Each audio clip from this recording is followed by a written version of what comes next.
concise, accurate, prolific, 17 books and over 250 articles, entertaining, poignant, thoughtful. Welcome, Michael Parenti.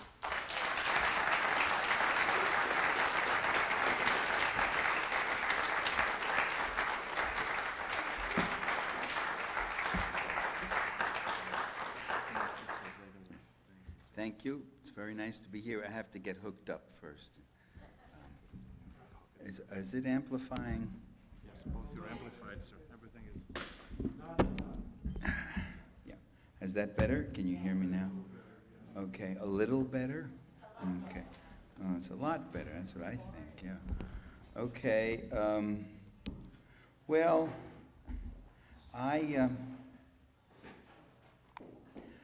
people always ask me, how did you come to write this book on Julius Caesar? And I think it was my interest in Greek political theory and political philosophy.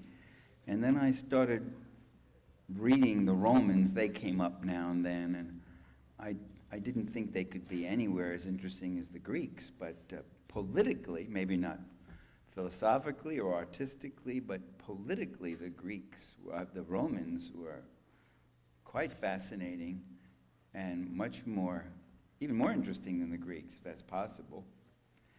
Because I came to realize that ancient history is not so ancient, that it has a lot of things in it that sound very, very familiar to us. That the late Republic, which is what I'm writing about, which is roughly from, say, well, I go back to Middle Republic, right to some years after Caesar's assassination, say 133 BC to 35 BC, when Augustus comes in, Second Civil War. That period, you had all sorts of things happening. You had, for instance, latifundia, as they were called. Latifundia is a Roman, it's a Latin word. It means giant plantations that are controlled. It's a word that still exists in Spanish, as you know.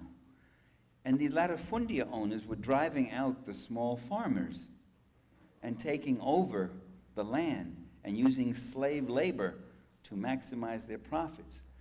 The ager publicus, which was the public lands all in Campania, all around Rome, very fertile lands, for centuries had been farmed by small, independent, free labor farmers who victualled all of Rome, who were able to feed all of Rome. They paid a small rent because ager publicus was the public lands. They were public lands, but these farmers could lease these lands at a very minimal price and manage to feed all of Rome. Now, to have farmers growing food, selling that food, feeding people, people buying the food, farmers making a living, and this aristocratic class on the top is not making a penny out of it. It was more than they could suffer, more than they could bear. And one of the sources of wealth in any society is the land. Land is one of the great sources of wealth. So what you had was this struggle going on, and this was one of the things that Caesar fought against, and one of the reasons he was killed. The struggle to drive these independent farmers off the land and take over that land and use the land for profit and use slave labor. And you did it several ways. War was the big thing, because the Roman infantry was made up of these small farmers. They were the core of it. You send them off to war, then their farms can't be kept up. You can take over the farms and buy them real cheap, or you send your armed thugs in and you just drive families off and you steal the land, which is another thing that happened. Now, does that sound familiar to you at all? If you have any familiarity with Latin American politics, you know that's going on today in Latin America and in Africa. And actually, when Caesar arrives on the scene, it's already happened. What Caesar and a few other reformers are doing is trying to get some of that land back. 133 with the Gracchi, Tiberius Gracchus and Gaius Gracchus. The Gracchi were trying to do it.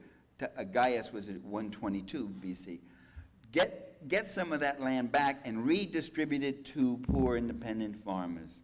It's a struggle that's going on in Zimbabwe right now with Robert Mugabe, with our white corporate capitalist American press unfailingly in every story telling you that those white landowners used to have the land, and Mugabe is taking the land away from those white landowners and giving it to blacks, and the production has gone down terribly. You see, when I start getting excited, that's when all the flashlights start. That's the media for you, they always say. Which is not true. What's happening now is a lot of that land was unused. What's happening, yeah, there's been a drop in sales. There's been a drop in sales of cash export crops. That's what there's a drop in sales. But people are actually getting better fed now. People are actually doing some very good farming. The Africans know how to grow food. They were doing it for thousands of years before the Europeans arrived. So you got that same kind of misrepresentation today. So I thought that was very interesting. Another issue that came up, and another reason Caesar was killed, was the question of debt oppression. One of the things Caesar did when he was consul, and when he accumulated enough power and was able to face this aristocratic oligarchy, is he canceled debt payments. He canceled about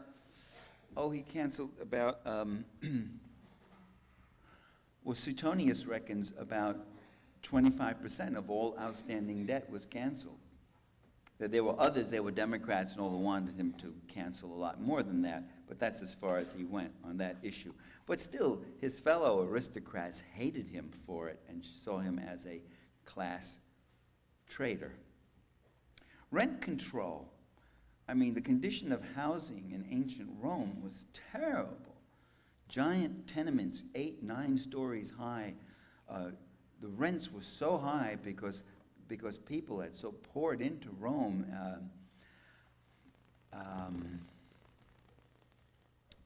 That families often had to double and triple up, so a whole family would live in one room.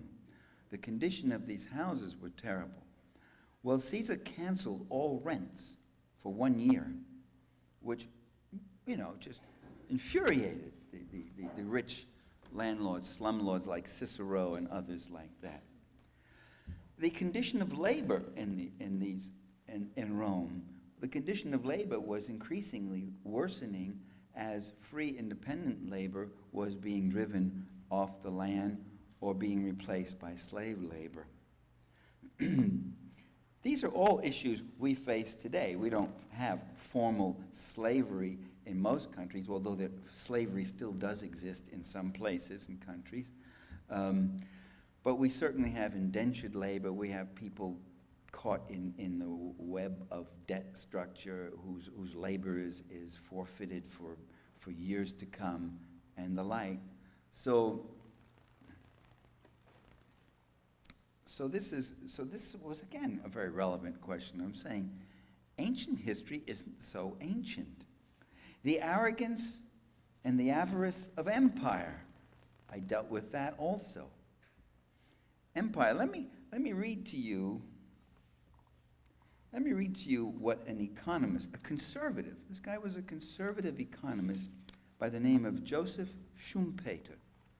Joseph Schumpeter wrote this about the Roman Empire in 1919, okay? He wrote this almost 100 years ago. And this is what he said about Rome. And you tell me if it sounds familiar at all.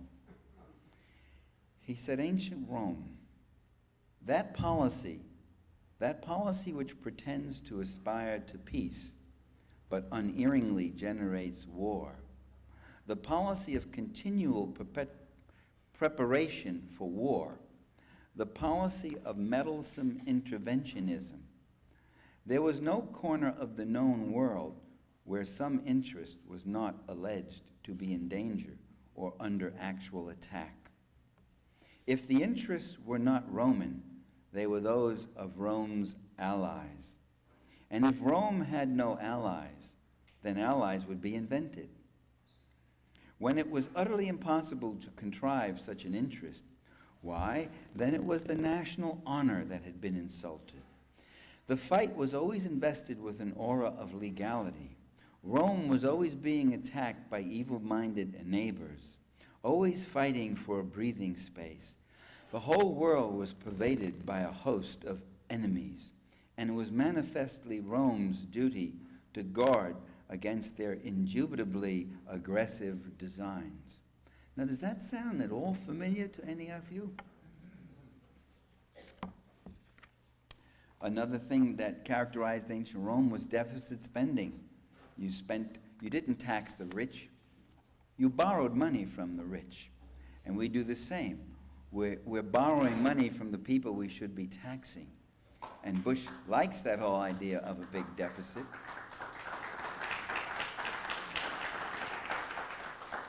You cut the taxes on the rich, you increase your deficit spending. A deficit is when the government spends more money than it takes in revenues. How can it do that? It can do that by borrowing money to make up that difference. That accumulated debt, it borrows money by floating bonds to people, borrowing their money and then paying them back over the years with interest, so that becomes a source of investment and profit for the creditor class. That accumulation of debt every year, those accumulated deficits every year is what is known as the national debt. The national debt now is what, $5 trillion? For a couple of years there, we actually had a budget surplus, and it looked like we might be reducing the debt. But Bush is very eager to intensify that debt. It performs several things. One, it's an upward redistribution of income. You then tax you to pay these rich people. 50 cents of every dollar that you pay in federal taxes goes for the military and the national debt. That includes, and everything you pay in Social Security, putting that all together.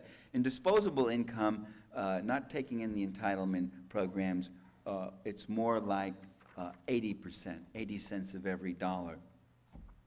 A good 40 cents of that is just to service the enormous national debt.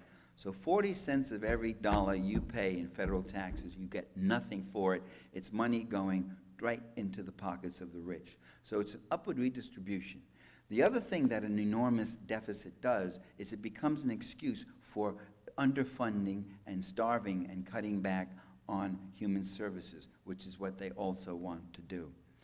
So all of this should be familiar to us. Now, how do you deal with this history when there are these controversies? And the question of Caesar, the controversy was as follows. And I really get into the history. It's really fascinating stuff. The assassination itself, I reconstructed. I found it very fascinating, reconstructing the whole question of the assassination, and the tension and the politics that happened afterward is just as fascinating, how they were just in this kind of interplay, not knowing where they were going, not realizing that the Republic was really over. That was the end of 500 years of the Roman Republic. And now all you had now was, all you were going to have after that was 1,000 years of autocratic rule under emperors. The prevailing opinion of historians, ancient ones and modern ones, all of them, I'm talking about Cicero, who was the key historian of the New Republic era. I mean, he was one of the players. And he also left a trove of letters and books and cases and speeches that he had made. Cicero, Sallust, Dio Cassius, Plutarch, Suetonius, Appian, Valerius Paterculus, Maximus Velleius, and you can go on and on and on. All these all these Roman historians agreed. All the modern historians agree. All the historians in between over the ages agree that the issue was that the senators killed Julius Caesar because he was usurping power and they wanted to protect the Roman Republic. That was the argument. So the book is really a why-done-it. It's not a who-done-it. Actually, I tell people, well, it's a who-done-it. I have a new theory. It wasn't Brutus and Cassius who killed him. It was somebody standing on the grassy knoll who threw a spear and a bow and arrow and got him by the name of Lucus Harvus Oswaldus. And you know, you can catch people for a while. You almost got them, and they're going, oh, well, hey, wait a minute. And actually, we know who killed Caesar. Okay. The question of why, though, comes up, and that question of why is of immense historical significance. It was just all the things I was talking about now. Ancient and modern historians alike say that the senatorial assassins were intent upon restoring republican liberties. By the way, Caesar did take a good deal of that power. He now was not only consul, he was imperator perpetuus, perpetual dictator, emperor. He had actually taken that power. Emperor, though, meant commander in those days. Later on, it became to mean emperor, and it took on a distinct, total autocratic meaning. But in Caesar's day, it meant commander. And he did accumulate, but he also, I argue, he also presented all these things to the popular assemblies. He started bypassing the Senate. He started challenging the Senate. He started undermining the Senate. And he needed that kind of power to fight back against this entrenched oligarchy. When any popular leader accumulates any kind of power, he will be condemned as an autocrat. And that is not only true of ancient Rome, that we see happening today. We saw Salvador Allende in Chile being called an autocrat, a Marxist who was undermining Chilean democracy and all. It was the most democratic country it was. So what did they do? They backed a Pinochet who destroyed democracy completely. That wasn't Allende's sin. His sin was that he was doing some redistributive politics. He was giving something back to the poor, just as Caesar was doing. He was taking and he was infringing upon the limitless, unsatiable, avaricious interests of the very rich. Because there's only one thing the haves want, and that's everything. They want everything, and they don't see why they have to tolerate these kind of infringements. Now, and that was true, that's true.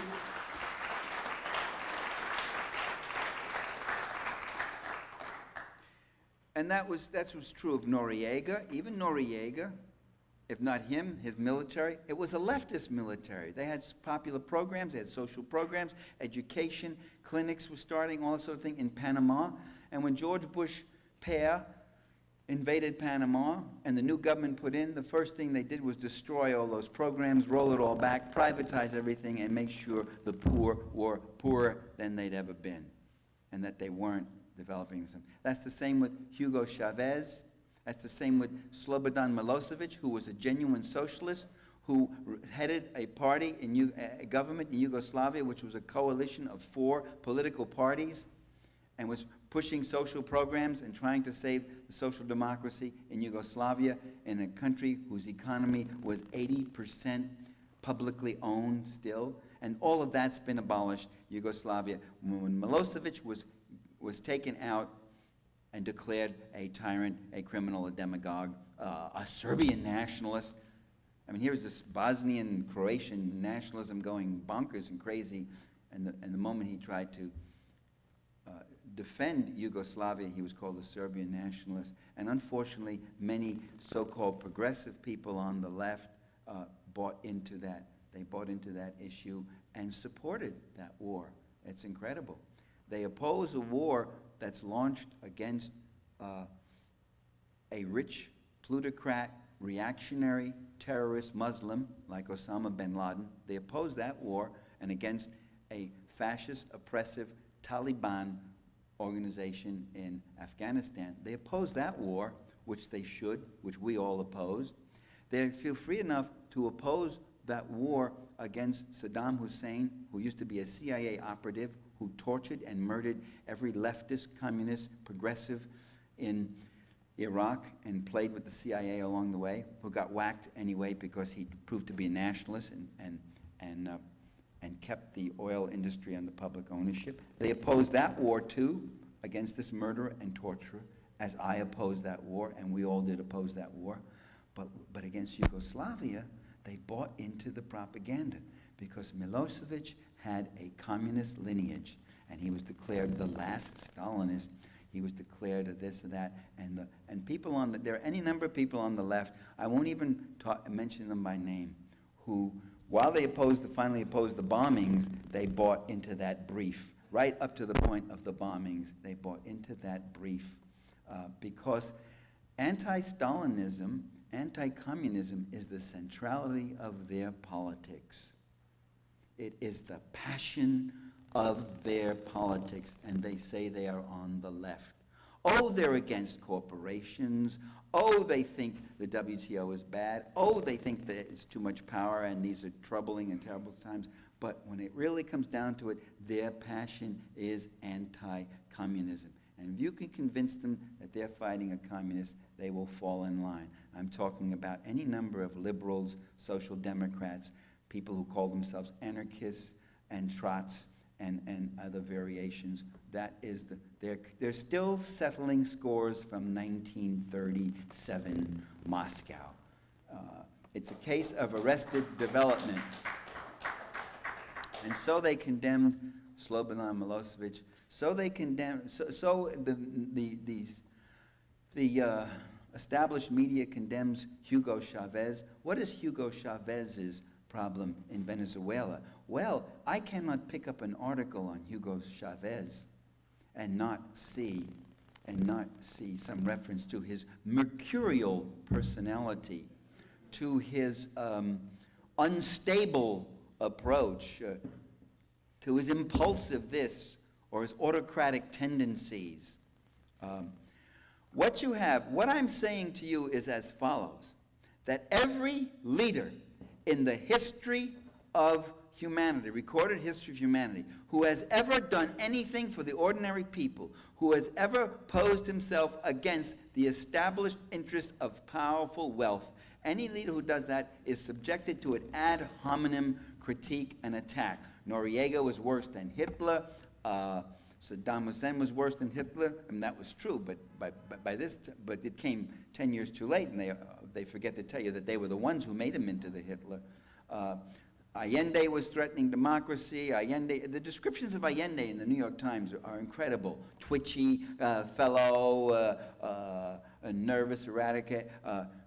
Father President Aristide in Haiti was said to have a mental breakdown and was unstable, and Jesse Helms talked about his psychological problems and so forth. Milosevic was considered crazy and bloodthirsty and so forth, a power hungry. They're all power hungry, apparently. They're all represented as power hungry, forgetting that any kind of reformer facing this kind of entrenched ruling class power has to develop a countervailing power to effect some kind of change.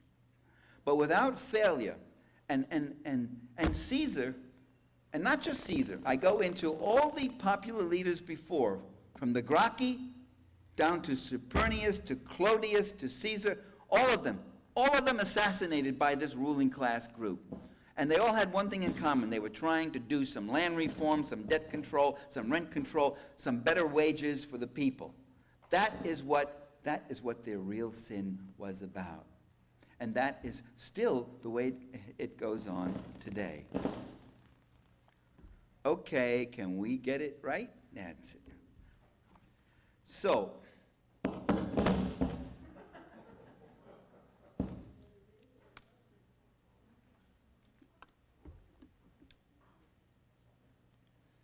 So, as I said, the prevailing opinion among historians, ancient and modern alike, is that the senatorial assassins were intent upon restoring republican liberties by doing away with the despotic usurper.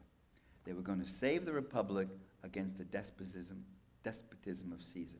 And in a way, they believed that, because by definition, the republic meant senatorial hegemony, senatorial dominance. The republic meant that the popular assemblies were just footstools. They could give a rubber stamp now and then. The republic meant that you didn't have that this republic, this organization, this served our interests, and our interests, the interests of our aristocratic ruling class, were the best interests for everybody. This would be the best for everyone. All individuals, all rulers, all classes believe in their own virtue. So they believed what they were doing was a very good thing, and ultimately a good thing for you lowlifes. I mean, you couldn't be expected to know what your own interests were. You couldn't be expected to provide for yourselves. Isn't it so much better that you work as day jobbers for barely hand-to-mouth wages when you can get them? Or slaves? Isn't it better for you? Ultimately, it's really better. I mean, even every slave-owning class thought that they were doing their slaves good. I mean, the literature's full of references to this. Our own antebellum slaveocracy, full of references to how good we treated those Africans. And look at the way the niggers react to us after everything we've done for them. I got quotes that Whitelaw Reid gathered together when he traveled through the South right after the Civil War. Can you believe the way they acted after everything we've done for them? They run off, they disobey. Once they realize that the rule couldn't be enforced, they start disobeying us. They even go and join the Union Army and fight against us. Can you believe, how could they be doing this when we treat them so well? So do not underestimate the ability of people to rationalize very genuinely in the service of their own self-interest. The fact that these rationalizations serve their self-interest doesn't mean they're being insincere or hypocritical. It means they believe it all the more. And anyway, when push comes to shove, they also know that more for you means less for me. So why the hell should I give you more? Okay, this justification that they were saving the republic, this is the justification that is offered by the assassins themselves. And what I do in this book is present an alternative explanation, because that's what the evidence indicates when you actually hear them talking. What it is they hate about Caesar, it's the things he's doing. I say that the Senate aristocrats killed Caesar because they perceived him to be a popular leader who threatened their privileged interests. By this view, the deed was more an act of treason than tyrannicide. And it was only one instance in a long line of political murders against other popular reformers and leaders. The evidence is overwhelming in there. And what is remarkable is how the historians are able to look the other way. How again and again they'll tell you that that Tiberius Gracchus was a demagogue, that he provoked, that he was extreme, that he was unstable. Gaius Gracchus was even worse, provoked. Plutarch is very odd. He actually personally describes them as very wonderful men, capable, respectful of people, intelligent, with insight, trying to make some changes and all. And then he lapses in the back and said, but of course, they overdid it, and so they were whacked. Not only were these popular leaders killed, but their followers, thousands, hundreds of their followers were massacred by the ruling class death squads. I have a chapter in here called Demagogues, in quotes, Demagogues and Death Squads. It's all very familiar. What really gets mind-boggling is how modern historians, modern classicists, also accept this view totally.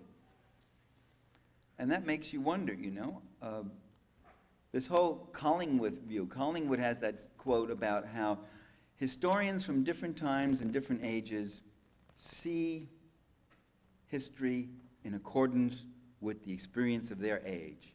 Now that's become almost a cliche for us. We all hear that. He said, Augustine looked at Roman history through the eyes of an early Christian. Tillemont looked at Roman history through the eyes of a 17th century Frenchman. Gibbons looks at Roman history in his great book, The Decline and Fall of the Roman Empire, from the eyes of an 18th century Frenchman. But you know what? That sounds really interesting. You know, from their own cultural perspective, their own presumptions, their own historical experience, they look at this and then they see things in it that give a verification to their own experience. Like I'm doing, you could say. But you know what? They don't do that. What I discovered is they don't. I didn't find that at all. I found they all looked at it exactly the way Cicero wanted them to look at it. They all looked at it exactly the same way. Augustine's comments on the Gracchi, Augustine's comments on Caesar's assassination are exactly the same as the assassins. They all looked at it from their same ruling class, wealthy class perspective, which cut quite across cultures and centuries and different societies and nationalities. They all looked at it remarkably the same. There was a prevailing orthodoxy. They all totally accepted the view that was propagated by Brutus and Cassius and Cicero, most effectively by Cicero. So there's an interesting finding that Collingswood's dictum does not really obtain in this instance. The very last thing I'll talk about, because I realize I'm going too long here. No? Okay. Oh, you asked for it. Well, actually, this is all I just want to... Another thing all these historians have in common, and I'm not just talking now about Plutarch and Suetonius and Appian and Dio Cassius and Josephus and Tacitus and Livy and on and on. I'm talking about Professor Cyril Robinson, Professor Scullard, Professor Michael Grant. I'm talking about today's, the books that are still in print that are being used today. They all have in common, another aspect they all have in common, which is perfectly in fitting with this, is a denigrating view of the Roman common people. And again, they get this and accept it rather uncritically from Cicero. Cicero called the Roman people, he called them the urban feces, the scum, the shit of the city, the crap of the city, really, is what he called. Shiftless, these are some of the terms he used. Cicero, this is what the Roman commoners were. The Roman commoners, the common citizenry were known as the proletarii, or proletariat. That's what the word is a Latin word. The Roman proletariat were made up, according to Cicero, I'm quoting, beggars, convicts, madmen, runaway slaves, foreigners, exiles, and another quote, they were a starving, contemptible rabble. He admits they're starving, but he blames it on them. That's just an unpleasant, undesirable attribute of them. Never troubles himself to say, why are they starving? You, Cicero, who have 8 estates and own slaves, your wife, who is ripping off timber from the publicly owned lands in Campania and selling it on the market and not paying a penny to the state. And you, Cicero, the slumlord in Rome, charging these rent gouging prices, price gouging rents. Do you think it might have anything to do with the impoverishment of these people and why they were slaving? Never asked that. Well, who were the Roman proletariat exactly? Well, this is what I found when I investigated further. This is what they were. They were masons. They were carpenters, shopkeepers, scribes, glaziers, butchers, blacksmiths, coppersmiths, bakers, dyers, rope makers, weavers, fullers, tanners, metal workers, scrap dealers, teamsters, dockers, potters, and various day jobbers and others. They were, in fact, the toiling proletariat of Rome. Who the hell do you think did the work of Rome? Who do you think built all those things and brought in all those foods and built those wagons and built those roads and made the clothing and made the pots and the pans and all? Who do you think did all what Veblen called the work of civilization? It was this idle, shiftless mob. And that image of the mob comes down right through to modern historians today. Juvenal called it panum et circenses, bread and circuses, a phrase that has echoed down through the ages. They just wanted bread and circuses. They did get a free dole of bread. And bread, but bread wasn't enough. Man cannot live on bread even on the physical level. Man and woman cannot, even on the minimal physical level, you need money. If you're living in Rome, you need money to buy cooking oil, you need money to get clothes, you need money to pay your rent. The bread dole may make a difference. It may just be that margin of difference between total starvation and minimal subsistence. So the bread was an important thing, and Caesar kept the dole going. In fact, he cut the dole back. There was about 250,000 people collecting on the dole, which was almost the entire free population of Rome. And he cut it back to 150,000 because a lot of the people on dole were slaves. What happened, the slave owners would come in and put their slaves on the dole. They would free them on paper so that they could be fed by the public. I mean, you see what I mean? The rich want it all. They'll squeeze the last penny out of you. So he had those people kicked off the dole. So that's who the proletariat was. And yeah, some of them went to the games, but a higher percentage of the rich and well-to-do went to the games. They sat in the arena. They sat in the amphitheater. They had the best seats right in the front row, so they could see all the stuff happening. And what did they do, this proletariat, this mindless, mad, shiftless, beggary-ridden, contemptible rabble mob? What did they do? This is what they did. They opposed kingships. They fought for 200 years from 550 BC right through to 300 BC, fought against any kings. They overthrew the Etruscan kings. They made common cause with slaves on some occasions. They organized into guilds and unions, which were constantly being outlawed by the senatorial aristocrats. They demonstrated for land reform and debt cancellations. They supported Clodius, the Gracchi, and Julius Caesar, and other popular leaders. They opposed the right-wing dictator who came in 80 BC. It's all written, it's all in the book here. Sulla, when Sulla brought his Roman legions into Rome, which was a violation of the ancient rule, which is that no Roman army will ever come inside the city limits itself. Interesting. The proletariat stood there and fought them off, throwing rocks and debris at them, and fought them with such a vehemence that the legion stopped and was stymied and couldn't get in for a while. They eventually, of course, did get there in.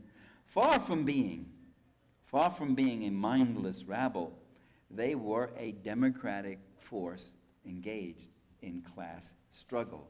So that's what this book is all about. There's a lot of other things in the book, discussions about the rationales of modern historians regarding Roman slavery. I'll show you some quotes by some modern historians about how Roman slavery was very benign, and slaves, many of them got manumitted within 5-10 years, and a lot of them made their way up. And I said, looking at it, Roman slavery was not an affirmative action program. I'm sorry.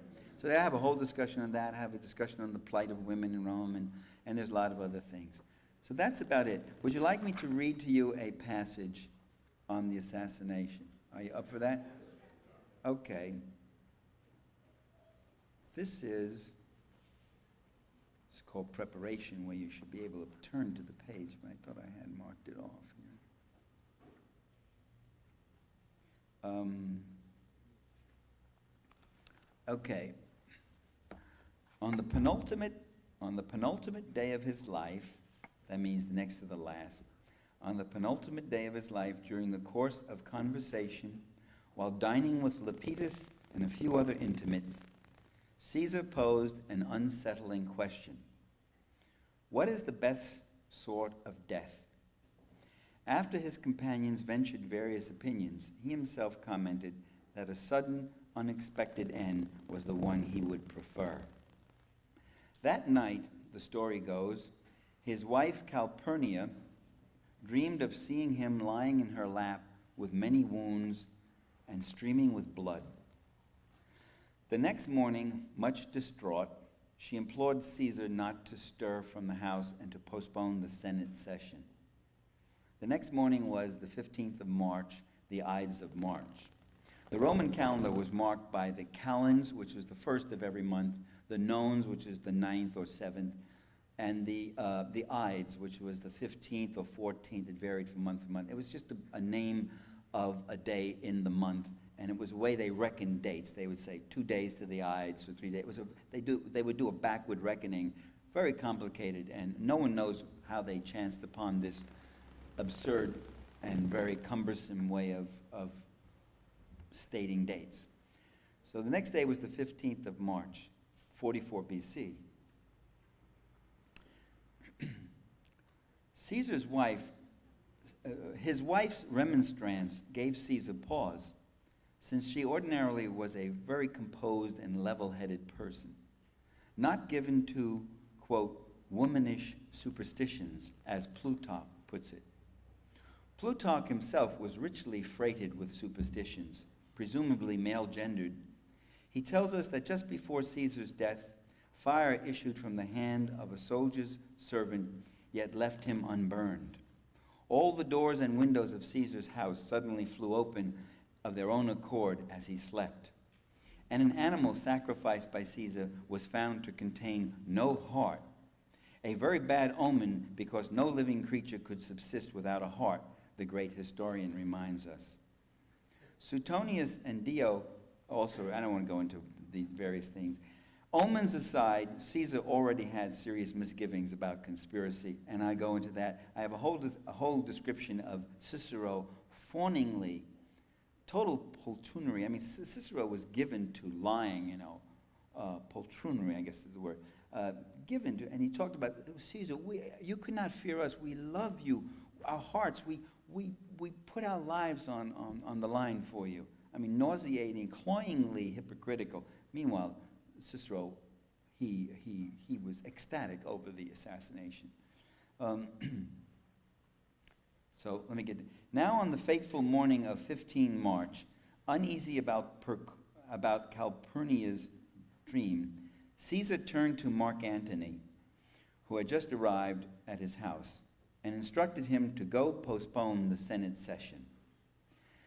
But Decimus Brutus, not to be confused with Marcus Brutus, who's the famous leader of the conspirators.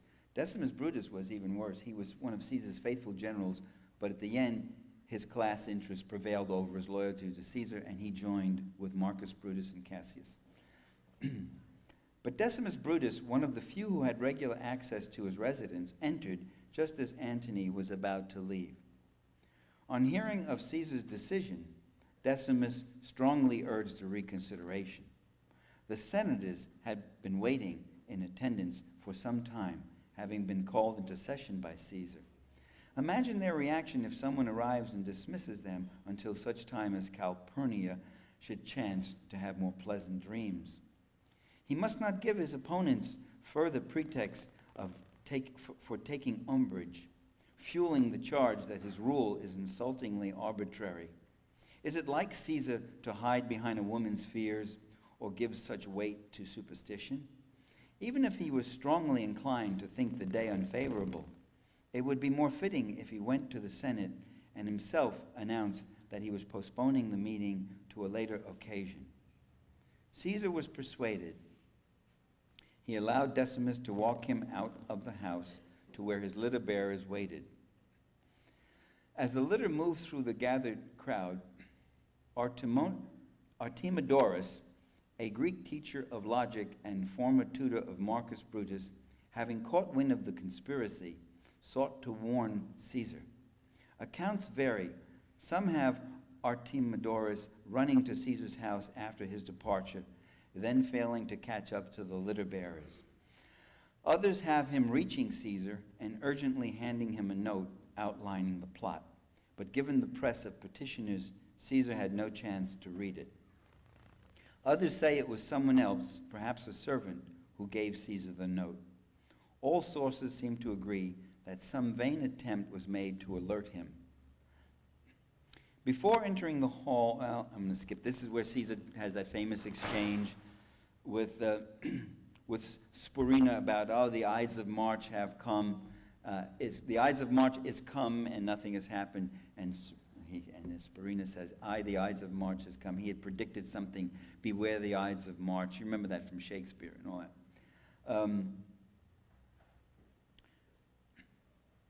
No personal guard accompanied Caesar, for his dignitas forbade that he should betray apprehension, especially before the very Senate that supposedly was pledged to guard his life. He is quoted as saying, "There is no worse fate than to be continuously protected, for that means you are in constant fear." The conspirators stationed a backup complement of gladiators in the adjoining theater, who could rush to their assistance should senators loyal to Caesar give them trouble. They were especially concerned about Mark Antony, a physically powerful man not easily routed. He would likely be situated close to Caesar. So they contrived to have Gaius Trebonius, Antony's acquaintance and one of the conspirators, detain him in conversation outside the hall. Upon Caesar's entrance, everyone rose to their feet. A group of senators quickly gathered about him in an apparently friendly manner. Caesar had scarcely occupied the ceremonial chair when one of them, Tullius Cimber, petitioned that his brother be allowed to return from exile. Caesar waved him aside. This was not the time for such a matter. They could pursue it on some other occasion. Others moved close, pretending to join in the request. Then suddenly Tullius laid hold of Caesar's robe, yanking it down from his shoulder, the signal for the assault. The first blow came from behind, delivered by a trembling Publius Casca. It missed its mark, grazing Caesar above the shoulder. He whirled about, seizing his assailant by the arm and wounding him with the stylus he had been using for writing.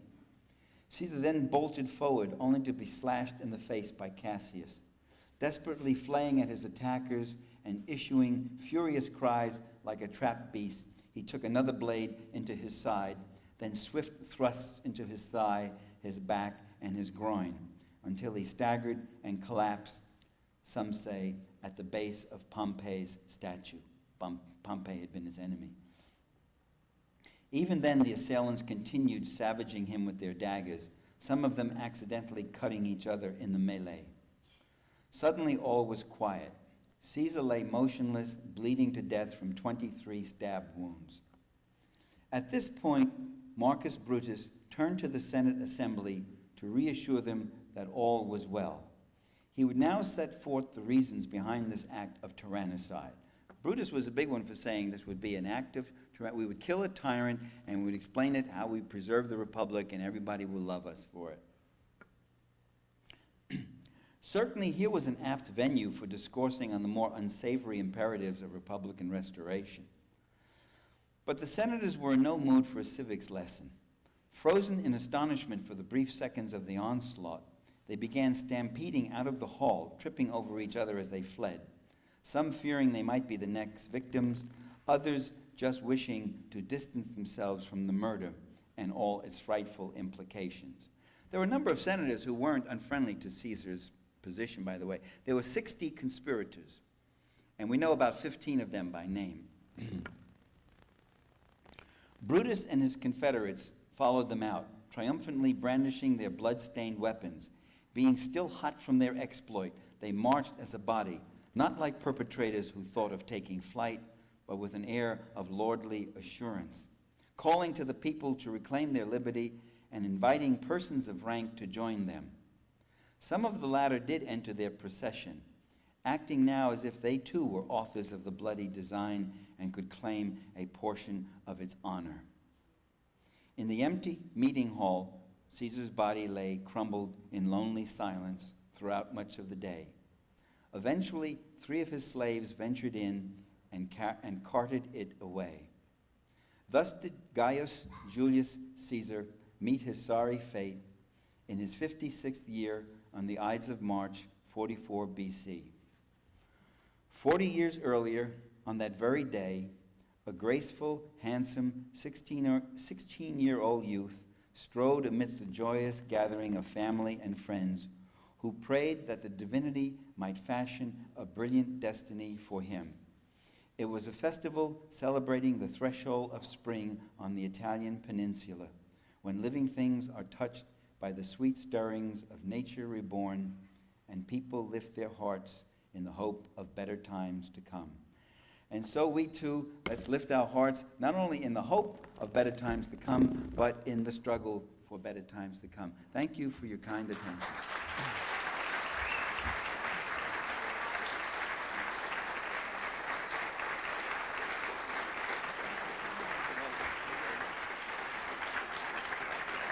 Thank you, Mr. Parenti.